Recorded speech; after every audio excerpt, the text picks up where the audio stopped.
Right. I think we're live, right? What's going on, everyone? I'm joined today by my first fighter from the States, Kevin Croom. How's it going?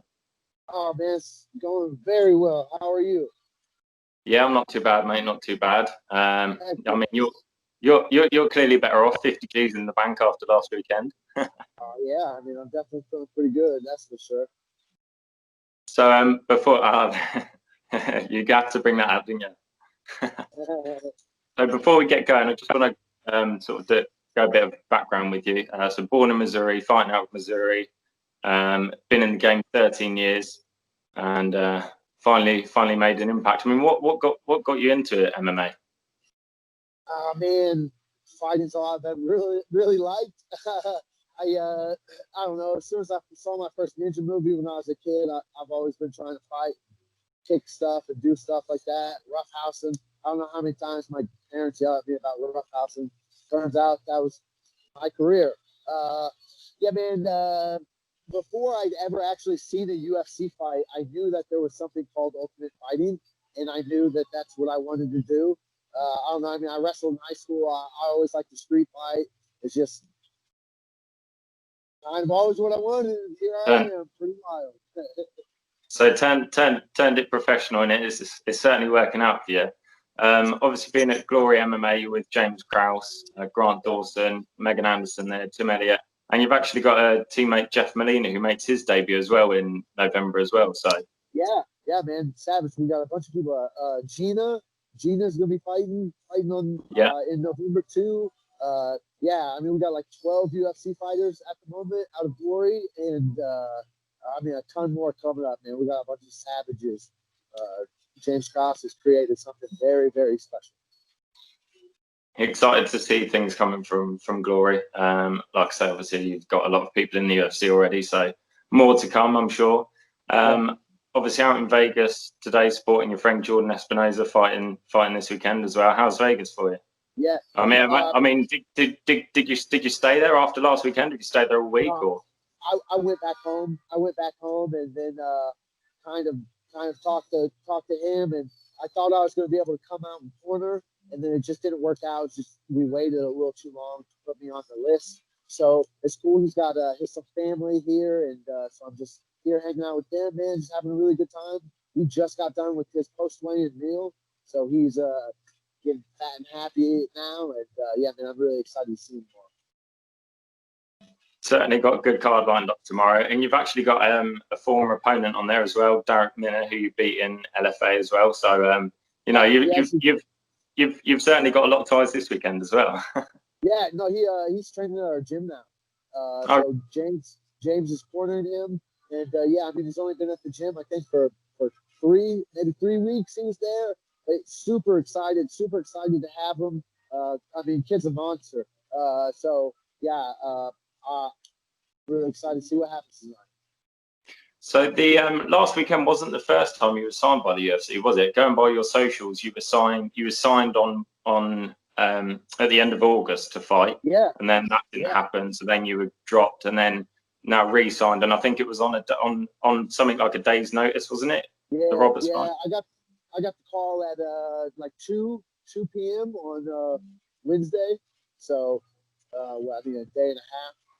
Yeah, something like that. I don't know. I'm not good at math. But yeah, man, sick, man. Great. It couldn't have worked out any better for me. Obviously, the Alex Caceres fight would be phenomenal. I would still like that fight for sure. I think it's great. I think the fans win.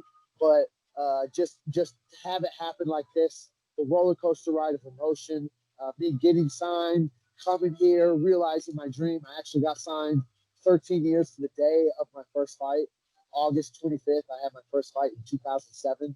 And so like that's the day I got signed. It was just a big deal, monumental. And then it got taken away from me really quickly. And just, you know, the whole roller coaster ride, man, that's what this life is all about, you know, and being able to handle that and deal with it and stay focused. So, yeah, man, I mean, it couldn't have turned out any better for me. To have it drop out. Like, I mean, that Caceres fight was on 4 days notice, I believe. So still pretty good. But to come out a weight class up, a day and a half notice, like just like literally, I live my life for the better story, and I couldn't have written a better story than this. Like this shit's awesome. So with the Roberts fight, were you surprised at sort of? I mean, what was your feelings going into that fight? Was it sort of, I've waited a long time for this, don't fuck it up, or was it I'm going to go in there and get it done, or what was Yeah, man, what was your mindset going in after such a long wait to get to the UFC? it didn't matter. I thought about him very little. It didn't matter. You know, I trusted myself. I've been training like a fucking madman for about. I mean, for real. Obviously, I've been fighting for a long time. I've been training really hard the whole time. But I really, really upped my game in the last year. This last year, I've been training like a psycho, and I knew it was coming. So I just focused on myself and trusted in my ability. And goddamn, man, I couldn't have done any better. So holy shit, you know, like I'm just gonna do that from now on.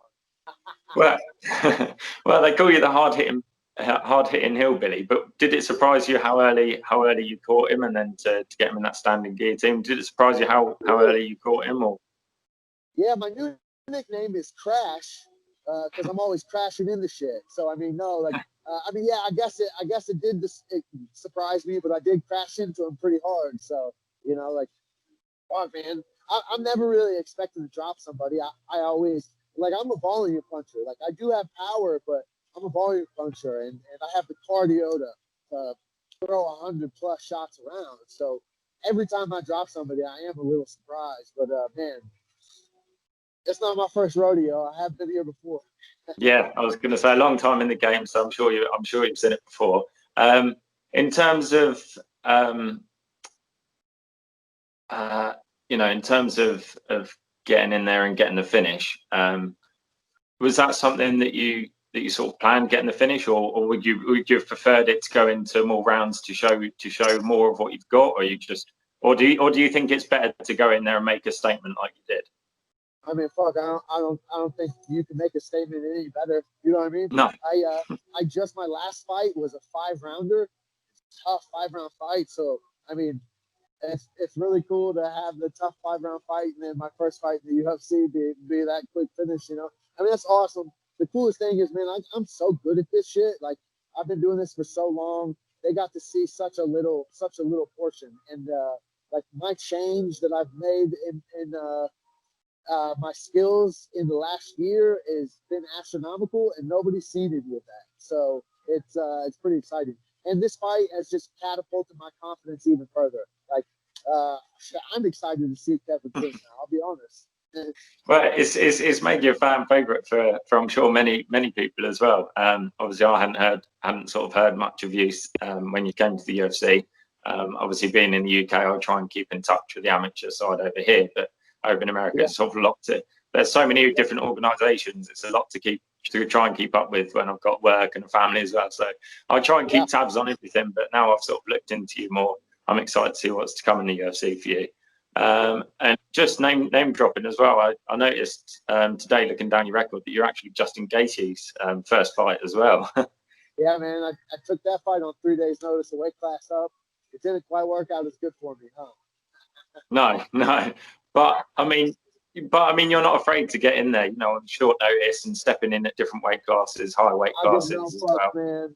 I'm here because I'm a fighter. Like I think a lot of these kids nowadays are really good athletes. I don't think there's many fighters. Like I'm a fucking fighter. Let's go. I'm down. I was going to say, well, you come out of the Roberts fight fresh. I mean, you could have fought on the same night probably. I mean, I saw on your stories, sort of the day after or a couple of days after, you were back at Glory, back to training. Back in the gym on Monday.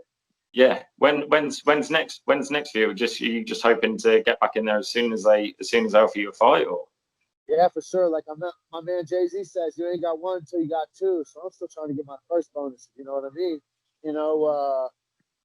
Me and James are gonna have lunch on Monday and plot everything out. I'll do whatever he says. So I mean, yeah, man, I'm down to fight short notice if there's something right, or I don't know, maybe November, end of October. I don't care. It'd be cool if I could fight twice this year, twice more. That would be great. I suppose Abu Dhabi looks nice as well. Yeah, that'd be cool. Obviously, mentioning the weight change, you normally fight at featherweight. Obviously, the Roberts fight, stepping up at lightweight. What do you feel comfortable at? What do you see yourself fighting at in the UFC? Featherweight or lightweight? I think we're going to go down to bantamweight. Okay. I fought bantamweight. It's been a while. I just it's not worth it. The money I make outside of the UFC is not worth the cut. It's so dramatic, you know. But I mean, I only walk around at like 158. I was 156 when I fought Roosevelt. So like, yeah, I mean, 35 is probably the right move for me. But I definitely want. There's some fights I like at 45. I for sure want 3 wins, and I for sure want wins in all categories, all divisions. So that'd be great. Would you look at doing Would you look at getting a fight with Caceres before dropping down to bantamweight then? Or? Whatever, man. I'm gonna do whatever James says. And yeah, for sure, that's a fight I definitely want. But you know, we'll see, man.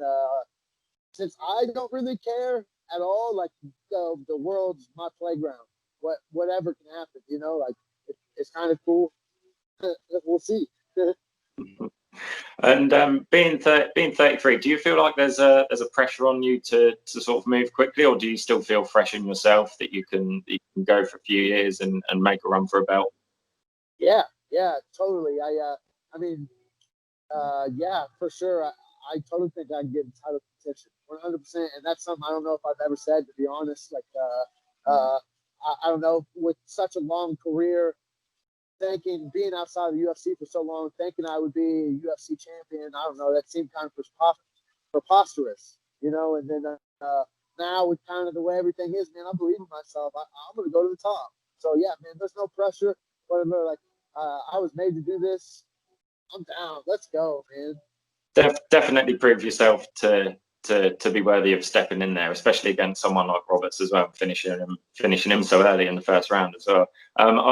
I heard Bisping say on the commentary that he was texted that Roosevelt was texting him from backstage saying, "Oh, I hope you're ready for me to knock this fool out." So it seems like that didn't work out going his way. The trash talk this time.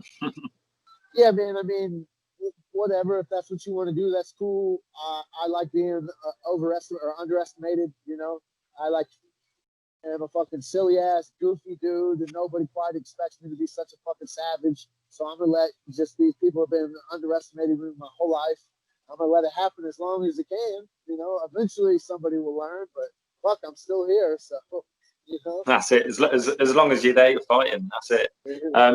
And I saw on your socials as well, you went from having like $64 in the bank to then having the 50G bonus. I mean, what have you spent that on? Have you been going a bit crazy while you've been out in Vegas, or? I haven't.